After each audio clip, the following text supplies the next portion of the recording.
Hey guys, Troy here again with Titan Off-Road. Today I want to talk to you a little bit about being prepared for anything that's going to happen on the trail. Whether you're in a Jeep or ATVs, you got to have some safety gear with. You got to have a first aid kit, those types of things. Some little tools, zip ties, whatever it is. Bring something with just in case you've got something going on, an incident on the trail. So I've been over what I carry with in the Jeep at least 3-4 times in the last 6 months, as it's always changing. But I've been ATVing with buddies and realized that none of us had anything with it. And I literally have no idea why, because it's such an easy thing to do.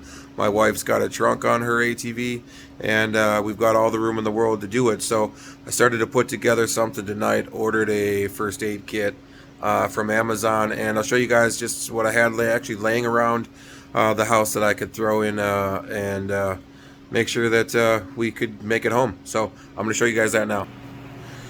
Alright, so I'm a projects guy, excuse the mess. I'm in the middle of about 15 of them right now. So, just a little bag, my wife's work, hands out to the employees, I guess. So, I've got a transfer pump, so should one of us run out of fuel, we can transfer the fuel. I'm going to zoom out a little bit here, there we go.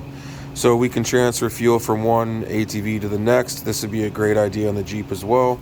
That's why I got one of those, right? So, this was on sale at Home Depot. It's like 20-25 bucks. You got a ratchet in there, some standard, some metric sockets there, a little ratcheting screwdriver, little set of pretty much all the standard stuff, and another crescent wrench there. So then I've got an LED light. I love these things. You can buy them in 3-packs. I just bought another one tonight. I'm throwing one of my old guys in there. And my buddies always ask where I get them. They've got a magnet on the backside, and a little, not to sell products for Home Depot here, but this guy works, it works really nice. So I'm going to pitch one of those in there, some extra batteries.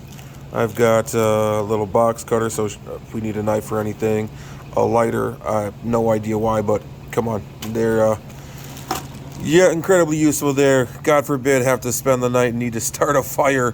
But, I just figured tire comes off a bead. We'll find a way there. So, then in here I put a carabiner, some zip ties, and some parachute cord there.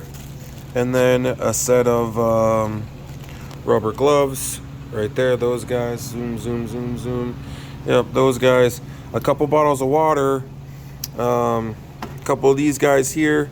And really that's it. I'm going to have a first aid kit coming. So I've got basic tools, should we need those. If somebody runs out of fuel, we can transfer from an ATV to the next. Cutting tool, extra batteries for the light. Either keeping hands out of motor oil, but really what I was thinking is ATV, and man, it's not uncommon for somebody to cut themselves pretty good. So that's really what my mindset was around the rubber gloves there. And that's just obvious. There's a million and one uses that we can MacGyver. So that's kind of the deal right there. That's just what I was putting together. So I just thought I'd share that with you guys real quick in hopes that, like I said, luck favors the prepared. So in hopes that maybe you guys put together something like this for yourselves. I think it just come in handy. Save, I guarantee, at least once in the next handful of years here, I'm going to come to this and be glad I put this together. So hopefully you guys do too. Take care. Have a good night.